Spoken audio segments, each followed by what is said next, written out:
नमस्कार। चंद्रा क्लासेस के online platform पे मैं आई.के. त्रिपाठी आप सबका स्वागत करता हूं।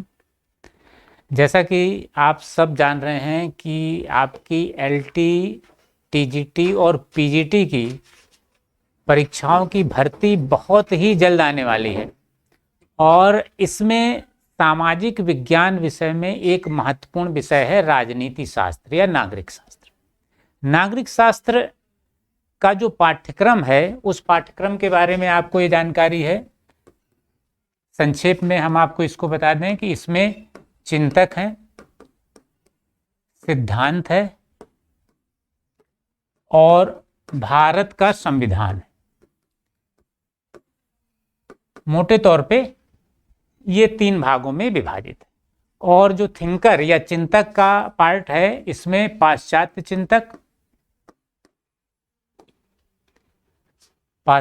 चिंतक और भारतीय चिंतक।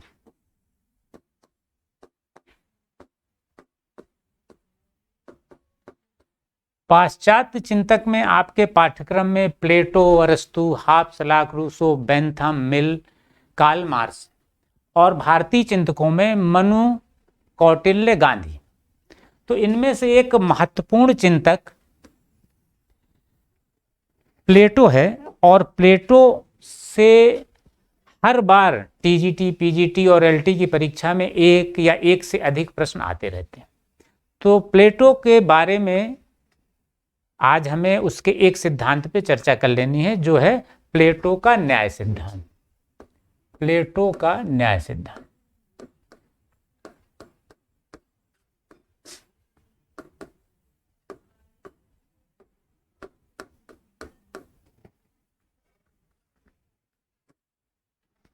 वास्तव में प्लेटो का जो लक्ष्य था वो लक्ष्य था आदर्श राज्य की स्थापना करना और आदर्श राज्य की स्थापना करने के लिए प्लेटो ने 3 सिद्धांत दिए मुख्य रूप से।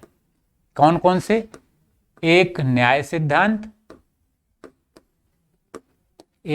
सिद्धांत, दूसरा शिक्षा योजना और तीसरा संपत्ति और परिवार का साम्यवाद। संपत्ति और परिवार का साम्यवाद।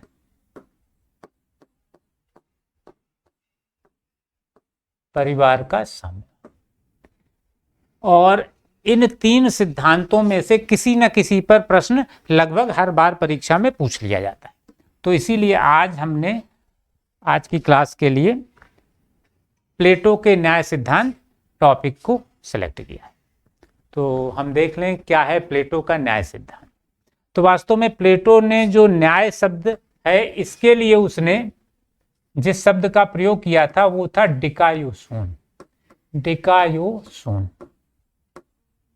आपसे सीधा यही प्रश्न पूछा जा सकता है कि प्लेटो ने न्याय शब्द के लिए किस शब्द का प्रयोग किया? डिकायोसोन। ये है ग्रीक भाषा का शब्द, क्योंकि प्लेटो को ग्रीक भाषा ही आती थी तो उसने ग्रीक भाषा में अपना एक ग्रंथ लिखा था रिपब्लिक। रिपब्लिक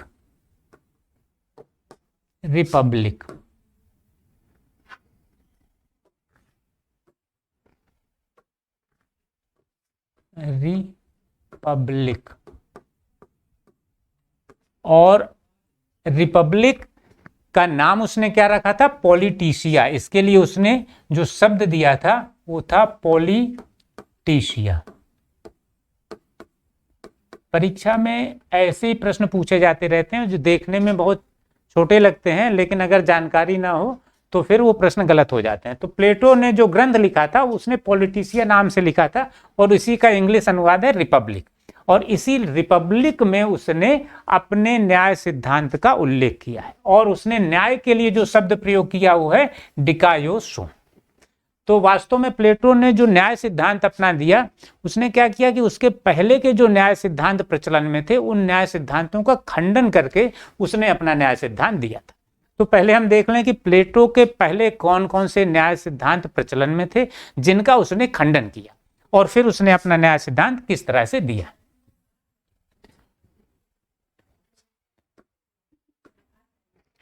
तो प्लेटो के पहले जो न्याय सिद्धांत प्रचलित थे वो मुख्य रूप से 3 न्याय सिद्धांत थे। ये कौन कौन से थे? एक था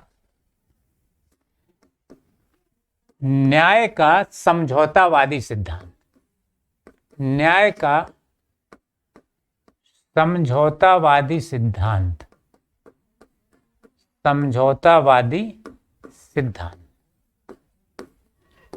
ये सिद्धांत दिया था ग्लांकन ने, ये सिद्धांत ग्लांकन ने दिया था। ग्लांकन क्या कहता है कि न्याय का स्रोत है जो, वो भय है। ग्लांकन कहता है न्याय का स्रोत भय है,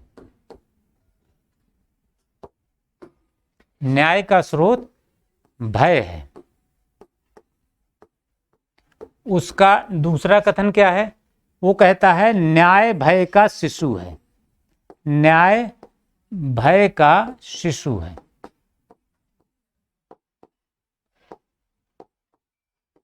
अर्थात ग्लांकन के अनुसार भय के कारण ही न्याय उत्पन्न होता है। तो न्याय के समझौतावादी सिद्धांत में ग्लांकन ने क्या कहा? न्याय का स्रोत भय है, भय के कारण न्याय उत्पन्न होता है और न्याय भय का शिशु है, भय से न्याय उत्पन्न हो रहा है। दूसरा सिद्धांत था न्याय का परंपरावादी सिद्धांत, न्याय का परंपरावादी सिद्धांत।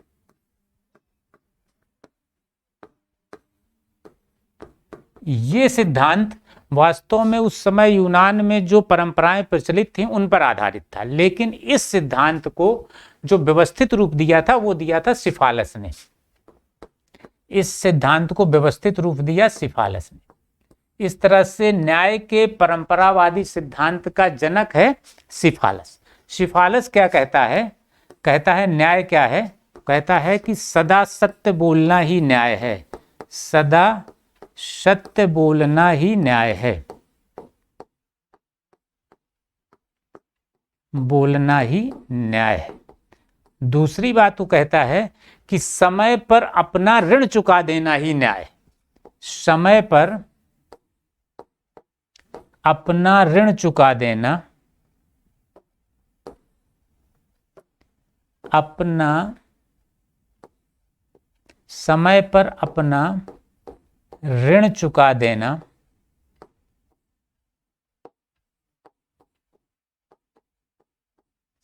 ही न्याय है। वो कह रहा है कि न्याय वास्तव में क्या है?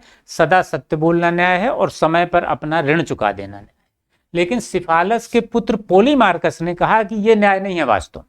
सिफालस के पुत्र पोलीमार्कस ने इसके न्याय सिद्धांत में संशोधन किया।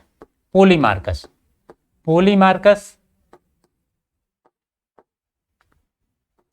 सिफालस का पुत्र है, वो इसके न्याय सिद्धांत में संशोधन करता है। वो कहता है कि न्याय ये नहीं है कि सदा सत्य बोलिए तो न्याय है, समय पर अपना ऋण चुका दीजिए तो न्याय है। वो कहता है ये न्याय नहीं है। वो कहता है न्याय वास्तव में एक कला है। कैसी कला है? जो जैसा है उसके साथ वैसा व्यवहार करने की कला न्याय है। वो कहता है मित्र के साथ भलाई और शत्रु के साथ बुराई करना ही न्याय है। अर्थात मित्र अच्छे व्यवहार का पात्र है, उससे अच्छा व्यवहार करना, और शत्रु बुरे व्यवहार का पात्र है, उससे बुरा व्यवहार करना ही न्याय है। तो पोलीमार्कस ने क्या कहा? मित्र के साथ भलाई, के साथ भलाई तथा शत्रु के साथ बुराई करना ही न्याय है, शत्रु के साथ बुराई करना ही न्याय है।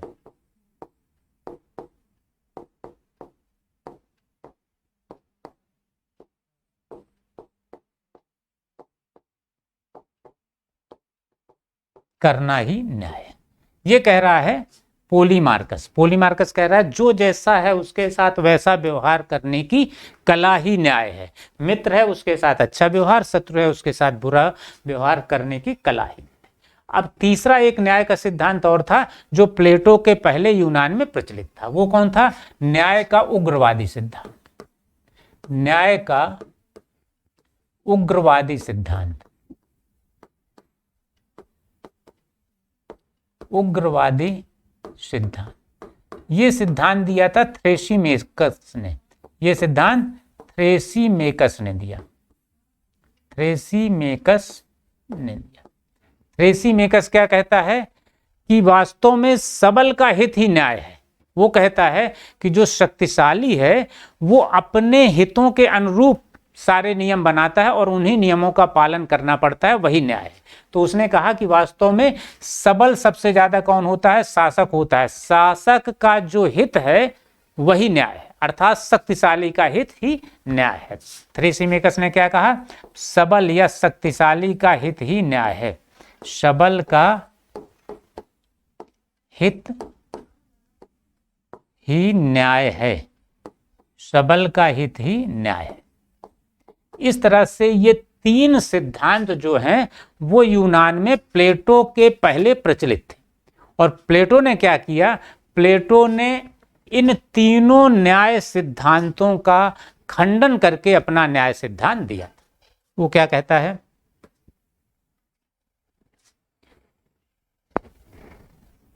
प्लेटो कहता है कि वास्तव में ये सब न्याय नहीं है। वो कहता है कि न्याय वास्तव में क्या है? कर्तव्य पालन ही न्याय है। वो कहता है हर व्यक्ति अपने अपने कर्तव्यों का पालन करे तो यही न्याय है। उसने कहा कि वास्तव में मानव आत्मा में तीन लक्षण होते हैं।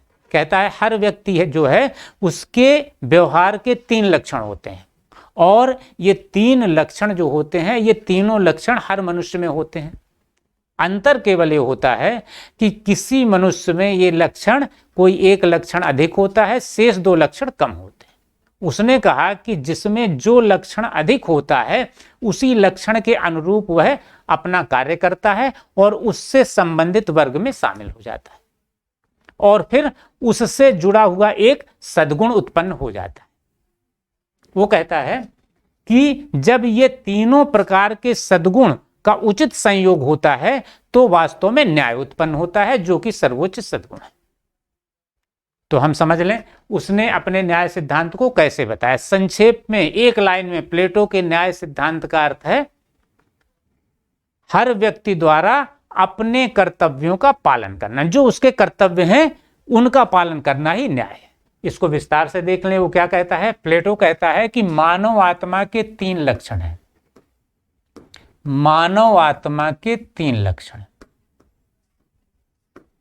मानव आत्मा के तीन लक्षण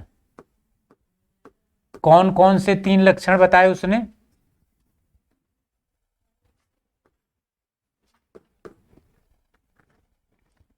पहला लक्षण इच्छा या तृष्णा। इच्छा या तृष्णा, पहला लक्षण उसने बताया इच्छा या तृष्णा। और दूसरा लक्षण क्या बताया? भावना या मनोवेग। भावना या मनोवेग। भावना या मनोवेग। और तीसरा लक्षण क्या बताया? ज्ञान या बुद्धि। तीसरा लक्षण बताया उसने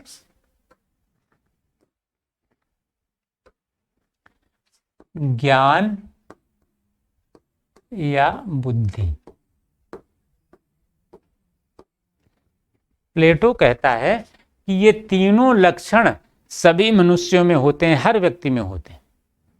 कहता है लेकिन किसी एक लक्षण की प्रधानता होती है, अर्थात कोई एक लक्षण अधिक होता है, शेष दोनों लक्षण उसकी तुलना में कम होते हैं। जैसे एक उदाहरण, अगर मनुष्य के संपूर्ण लक्षण ये हैं तो इसमें से अगर तृष्णा या इच्छा का लक्षण अधिक है, अर्थात इतना इच्छा का लक्षण है, उस मनुष्य में इच्छाएं या तृष्णा अधिक है, ये ज्यादा भाग है, तो फिर क्या होगा?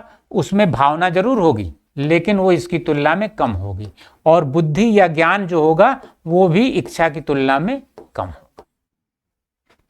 उसने कहा कि अगर किसी में इच्छा या तृष्णा है, ज्यादा है, तो उसमें फिर क्या होगा कि भावना और बुद्धि कम हो। वो कहता है ऐसा व्यक्ति क्या कार्य करेगा? या तो उत्पादन का कार्य करेगा, उत्पादन या व्यापार का कार्य करेगा। व्यापार का कार्य करेगा, अर्थात ऐसा व्यक्ति कौन सा वर्ग बनाएगा? ये व्यापारी का या उत्पादक का वर्ग बनाएगा, व्यापारी वर्ग में शामिल होगा या व्यापारी वर्ग बनाएंगे, ऐसे लोगों का वर्ग व्यापारी वर्ग कहलाएगा। और वो कहता है कि इस लक्षण से या इस गुण से एक सद्गुण भी उत्पन्न हो जाता है। वो सद्गुण कौन सा होगा? संयम का सद्गुण, क्योंकि जो उत्पादक होगा या व्यापारी होगा वो बहुत धैर्य और संयम के साथ कार्य करता है, और जिसमें इच्छा अधिक है उसमें संयम का सद्गुण उत्पन्न हो जाता है। उसने कहा कि मान लीजिए कोई ऐसा व्यक्ति हो सकता है जिसमें भावना अधिक हो। अगर मान लीजिए कोई व्यक्ति यह है, उसके संपूर्ण गुण हैं और उसमें से भावना का हिस्सा या मनोवेग का हिस्सा इतना है, अर्थात भावना का लक्षण उसमें ज्यादा है, तो फिर क्या होगा? उसमें इच्छा का लक्षण कम होगा और बुद्धि का लक्षण भी कम होगा। प्लेटो कहता है ऐसा व्यक्ति सैनिक का कार्य करेगा या सैनिक वर्ग बनाएगा, सैनिक का कार्य करेगा या सैनिक वर्ग बनाएगा, क्योंकि जिसमें भावनाएं या मनोवेग अधिक होगा वही सैनिक का कार्य कर सकता है। वो कहता है कि ऐसा व्यक्ति जो होगा उसमें एक सद्गुण जो उत्पन्न होगा, वो कौन सा सद्गुण होगा? वो साहस का सद्गुण होगा। वो कहता है ऐसे व्यक्ति में साहस का सद्गुण होगा जिसमें भावनाएं अधिक होंगी। अब वो कह रहा है कि तीसरा व्यक्ति ऐसा हो सकता है जिसमें ये दोनों कम हों लेकिन ज्ञान या बुद्धि का लक्षण अधिक हो। तो उसने कहा कि मान लीजिए कुल इतना लक्षण है मनुष्य का संपूर्ण, इसमें से ज्ञान या बुद्धि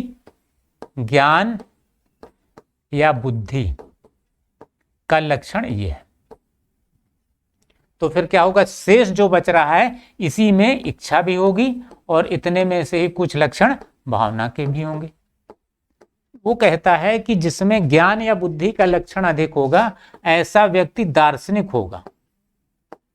दार्शनिक होगा और उसके अनुसार, प्लेटो के अनुसार दार्शनिक ही शासक होगा, अर्थात ऐसा व्यक्ति शासक वर्ग बनाएगा, ऐसा व्यक्ति शासक वर्ग बनाएगा।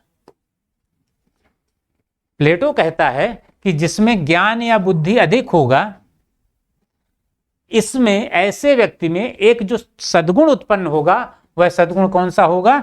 विवेक का सद्गुण होगा। कहता है इसमें विवेक का सद्गुण उत्पन्न हो जाए। इस तरह से प्लेटो ने क्या कहा कि मानव आत्मा के 3 लक्षण होते हैं और प्रत्येक लक्षण से जुड़ा एक वर्ग बनता है और एक सद्गुण उत्पन्न होता है।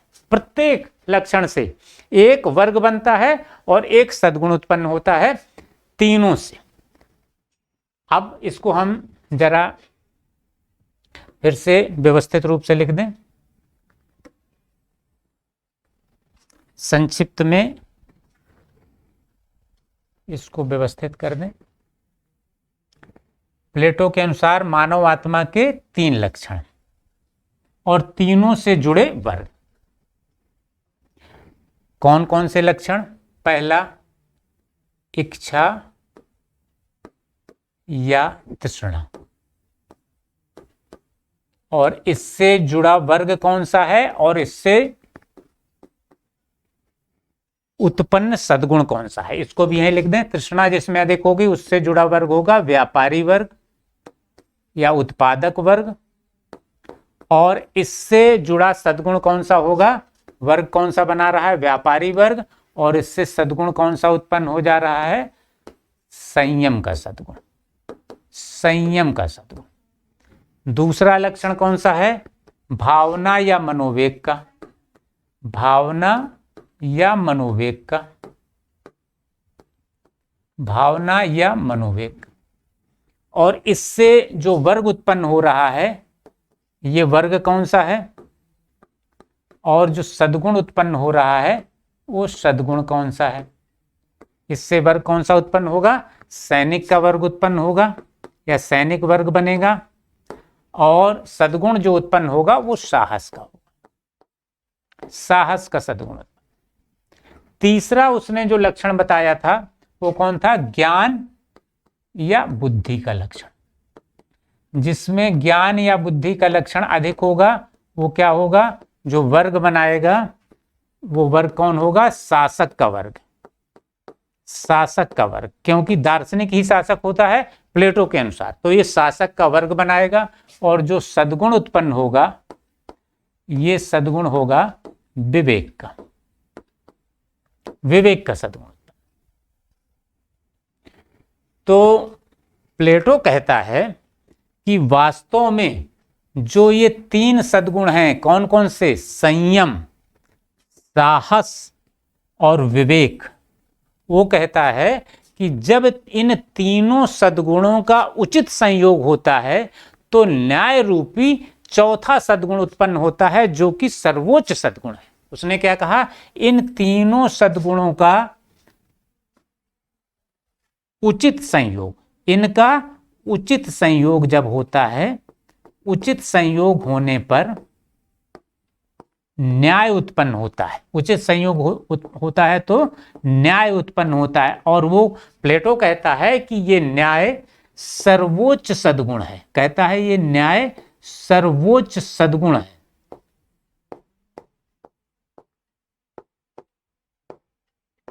कहता है ये न्याय जो है ये सर्वोच्च सद्गुण। अर्थात प्लेटो क्या कह रहा है कि जिसमें इच्छा है और जिसमें भावना है, जिसमें बुद्धि है, इन तीनों से बनने वाले वर्ग अर्थात व्यापारी वर्ग, सैनिक वर्ग और शासक वर्ग जब अपने अपने कर्तव्यों का उचित रूप से पालन करते हैं तो समाज में न्याय उत्पन्न होता है। वो कह रहा है कि वास्तव में ये व्यापारी वर्ग, सैनिक वर्ग और शासक वर्ग ये तीनों अपने दायित्वों का उचित प्रकार से पालन करते हैं तो वास्तव में उस समाज में या उस राज्य में न्याय उत्पन्न होता है, और ऐसा राज्य ही आदर्श राज्य बनता है। और ये कब उत्पन्न होता है? जब ये तीनों सद्गुणों का उचित संयोग हो जाए। तो वास्तव में प्लेटो के इस न्याय सिद्धांत को E.M. फोस्टर ने इसीलिए न्याय का रचना प्रकल्प मूलक सिद्धांत कहा, आर्किटेक्टोनिक थ्योरी ऑफ जस्टिस। किसने कहा है? E.M. Poster. E.M. Poster, E.M. Poster ने क्या कहा है? इनके न्याय सिद्धांत को क्या कहा? न्याय का रचना प्रकल्प मूलक सिद्धांत। न्याय का रचना प्रकल्प मूलक सिद्धांत, प्रकल्प मूलक सिद्धांत, architectonic theory of justice, आर्किटेक्टोनिक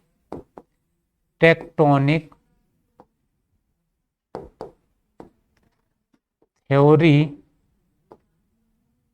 of justice. क्यों कहा उसने आर्किटेक्टोनिक थ्योरी ऑफ जस्टिस?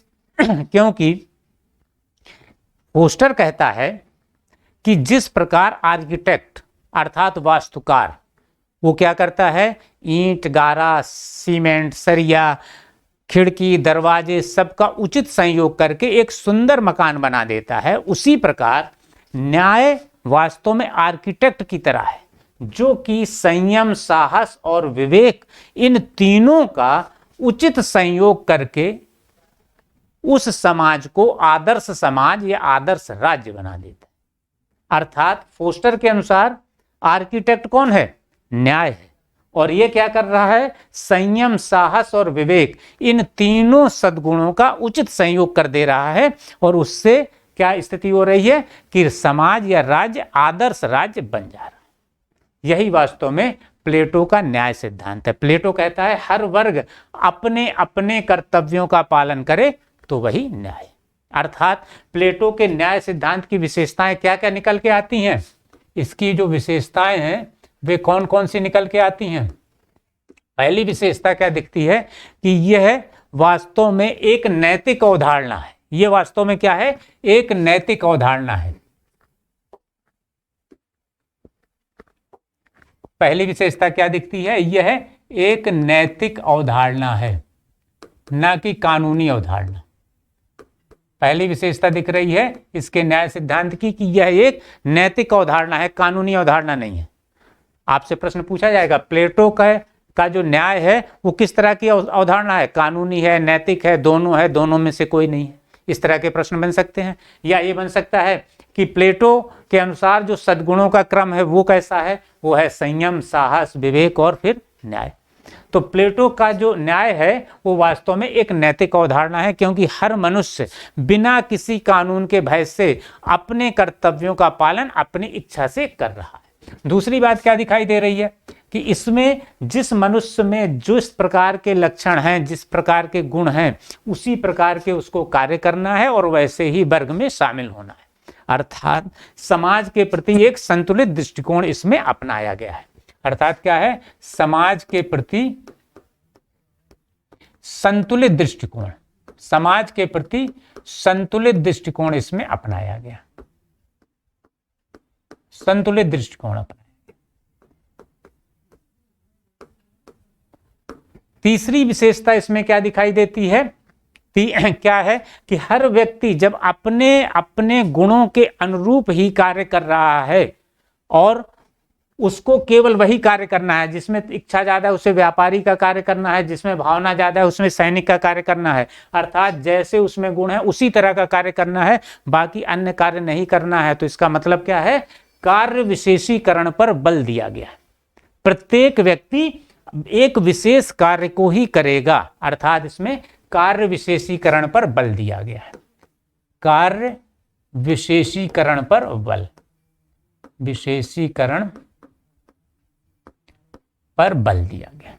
और चौथी बात क्या है, जब एक व्यक्ति एक ही प्रकार के कार्य करेगा तो उसे अपनी अन्य आवश्यकताओं की पूर्ति के लिए दूसरे वर्गों के सहयोग की जरूरत होगी। अर्थात सावयवी एकता जन्म लेगी। सावयव क्या होता है, वास्तव में सावयव का अर्थ क्या है, जीवधारी, जिसके बहुत से अंग जो हैं वो एक दूसरे पर निर्भर होते हैं, एक दूसरे का सहयोग की जरूरत रहती है। इसी तरह समाज यहाँ क्या है, सावयव की तरह है, क्योंकि हर व्यक्ति एक ही प्रकार के कार्य कर रहा है, अर्थात उसे दूसरे वर्गों के सहयोग की जरूरत है, अर्थात सावयवी एकता जन्म लेती है। चौथी विशेषता है सावयवी एकता। तो इस तरह से प्लेटो के न्याय सिद्धांत पर एक संक्षिप्त चर्चा है ये, और विस्तृत और व्यापक चर्चा हम अपने और ऑफलाइन जो क्लासेस हैं हमारी उसमें करते हैं, जिसका बैच हमारा स्टार्ट होने जा रहा है बहुत ही जल्दी। तो ऑफलाइन क्लासेस में इस पे बहुत ही विस्तार से चर्चा करके क्लास में नोट्स बनवाते हैं हम। तो उस बैच को हम शुरू करने चल रहे हैं। कब से शुरू होगा ये आप हमारे नंबर पे कॉल करके जानकारी ले सकते हैं, और इस पे जितने प्रश्न अधिक से अधिक बन सकते हैं उन सारे प्रश्नों पे भी हम अपनी क्लास में चर्चा करते रहते हैं। तो इस संक्षिप्त चर्चा का भी आपको निश्चित रूप से लाभ मिलेगा, और आप अपनी परीक्षाओं के लिए अच्छा मार्गदर्शन प्राप्त करने और लाभ लेने के लिए हमारे बैच को ज्वाइन कर सकते हैं। धन्यवाद।